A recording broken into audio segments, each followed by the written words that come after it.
کەس بێ حرمەتی بە پیا و ساڵحان نەکە ئاگامان لەوە بێ دووشت دەبێت تێکەڵاو نەکرێن الحب مع الله ئەو کوفرە هەر شتێکت خۆش بوێ لەگەڵ ئەڵڵادا پەنا بەخوای پەروەردگار ئەوە کوفرە بەڵام الحب لله کەسێکت خۆش بوێ لەبەر خوا ئەمە چاکەیە یعنی کەسێکت وەکو خوا خۆش بوێ وەکو خوا متمانەت پێی بێ وەکو خوا خۆشەویستی بۆ دەرببڕی ئەمە کوفرە بەڵام کەسێک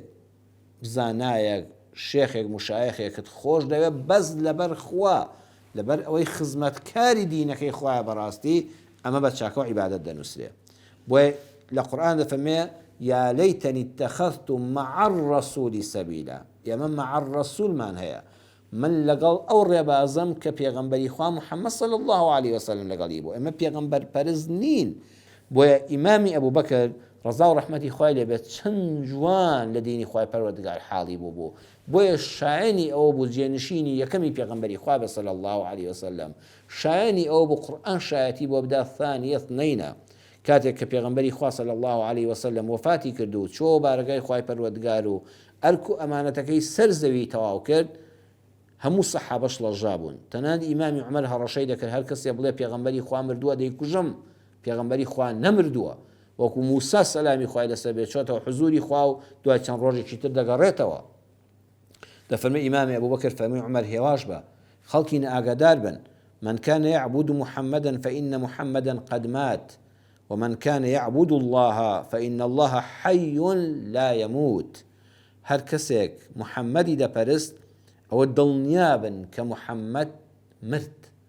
هەر کەسێ محەممەد پەرست بوو فإن محمدا قد مات محەممەد پێغەمبەری خوا صلی الله عليه وسلم قد مات بە دڵنیاییەوە مردووە ومن كان يعبد الله فإن الله حي لا يموت بەڵام هەر کەسێ ئەڵڵا پەرست بوو ئەوە ئەڵڵا زیندووە و قەد مردنی بەسەرانایە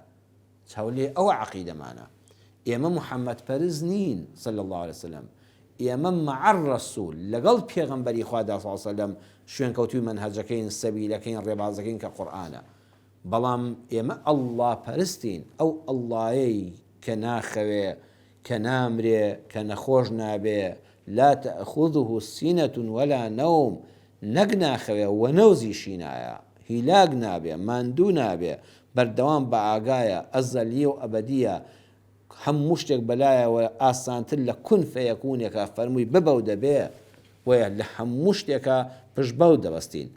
هەموو سەحابەی پێغەمبەرمان خۆش دەوێ صلی الله عليه وسلم بەبێت جیاوازی هەمووی پیاوە ساڵحەکان هەموو عولەمایانی ئیسلام ئەولیا و ساڵحین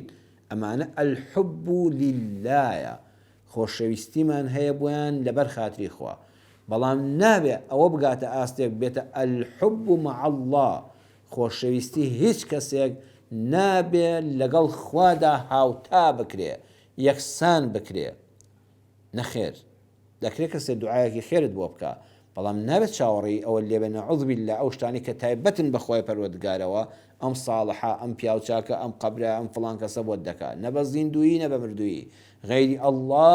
نەفع و ضەر بەدەستی هیچ کەسێک نییە ئەگەم ئەم عەقیدەیەمان هەبوو و دروشمی ناخ و دڵمان حەسبی ئەڵڵا بوو تەنها ئەڵڵامان بەسە سوبحانەهو وتەعالە دڵنیابن ئەم ژیانمان خۆش دەبێ بە ئاسوودەیی دەژین بە سەربەرزی دەژین بەختەوەر دەبین خۆشحاڵ دەبین و ئینشاء الله ژیانێکی پڕ خێر و بەرەکەت بەسەر دەبین و کە مردیشین قیامەتێکی ئاوەدانمان دەبێ و ئەو خوای لە دنیادا ئاوا پشتمان پێبەستووە بەویستی خوا لە قیامەتە سەرفرازمان دەکا و ئەو پێغەمبەرە ئازیزەی کە ئەو ڕێبازی ئاوا بە جوانی بە بێ گرێ و گۆڵ پێگەیاندوین لە قیامەتە شەفاعەتمان بۆ دەکا و هەمومان لە بەهەشتی بەریندا بەیەکەوە کۆ دەبینەوە.